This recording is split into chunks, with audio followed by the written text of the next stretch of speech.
কোনে জানে এই যাত্ৰাই হ'ব শেষ যাত্ৰা। অভিশপ্ত 2025 বৰ্ষৰ 12 জুন মুহূৰ্ততে অগ্নিকুণ্ডত পৰিণত হ'ল এয়াৰ ইণ্ডিয়া বিমান।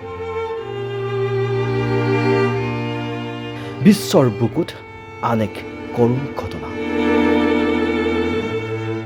উড়ন্ত বিমানৰ পৰাই উৰি গুচি গ'ল 242 গৰাকী বিমান যাত্ৰী। আহমেদাবাদৰ পৰা 1:39 উৰা মাৰিছিল লণ্ডনৰ অভিমুখে। তাৰ পাছতেই ভাষাৰে বুজাব নোৱাৰা এটা আৱেগিক মুহূৰ্ত। বিশ্বৰ ইতিহাসৰ বিমান দুৰ্ঘটনাৰ এটা কৰুণ ঘটনা। কোনে জানে এনেকৈ বিদায় ল'বলগীয়া হ'ব এই পৃথিৱীৰ পৰা। আহমেদাবাদৰ চৰ্দাৰ বল্লভভাই পেটেল আন্তঃৰাষ্ট্ৰীয় বিমান বন্দৰৰ পৰা লণ্ডনৰ অভিমুখে যাত্ৰা কৰিছিল 242 গৰাকী যাত্ৰী। সেই উৰণ যাত্ৰাৰ কিছু সময়ৰ পিছতেই মুহূৰ্ততে অগ্নিকুণ্ডত পৰিণত হ'ল এয়াৰ ইণ্ডিয়া এই যাত্ৰীবাহী বিমানখন। 242 গৰাকী যাত্ৰীৰ ভিতৰত উত্তৰ পূৰ্বাঞ্চলৰ আছিল 2 গৰাকীকৈ পাৰ্বত্য অঞ্চলৰ যুৱতী। মণিপুৰৰ থৌবালাৰ নংথা শৰ্মা, মিজোৰামৰ লামনুনথিয়েম সিংচন। এনেকৈ আৰু যে কিমানজনে নিজৰ আপোনজনক এৰি গুচি যাবলগীয়া হ'ল।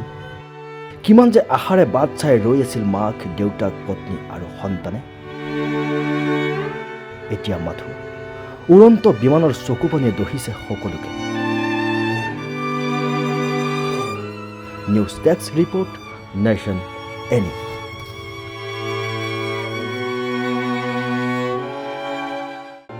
কোনে জানে এই যাত্ৰাই হ'ব শেষ যাত্ৰা।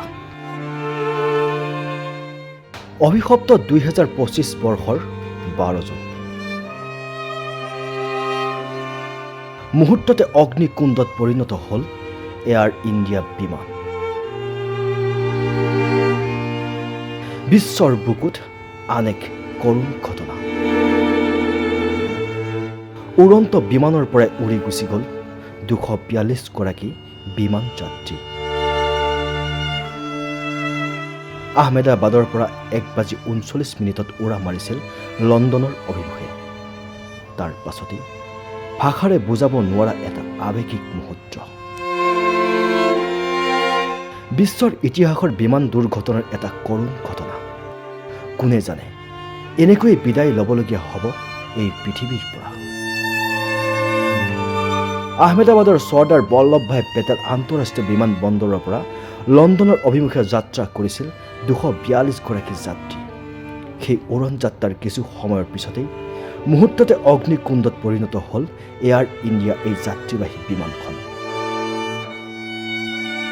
242 গৰাকী যাত্ৰীৰ ভিতৰত উত্তৰ পূৰ্বাঞ্চলৰ আছিল 2 গৰাকীকৈ পাৰ্বত্য অঞ্চলৰ যুৱতী। মণিপুৰৰ থৌবালাৰ নংথা শৰ্মা, মিজোৰামৰ লামনুনথিয়েম সিংচন। এনেকৈ আৰু যে কিমানজনে নিজৰ আপোনজনক এৰি গুচি যাবলগীয়া হ'ল। কিমান যে আশাৰে বাট চাই ৰৈ আছিল মাক, দেউতাক, পত্নী আৰু সন্তানে। এতিয়া মাথো উড়ন্ত বিমানৰ চকুপানীয়ে দহিছে সকলোকে। News desk report, nation any.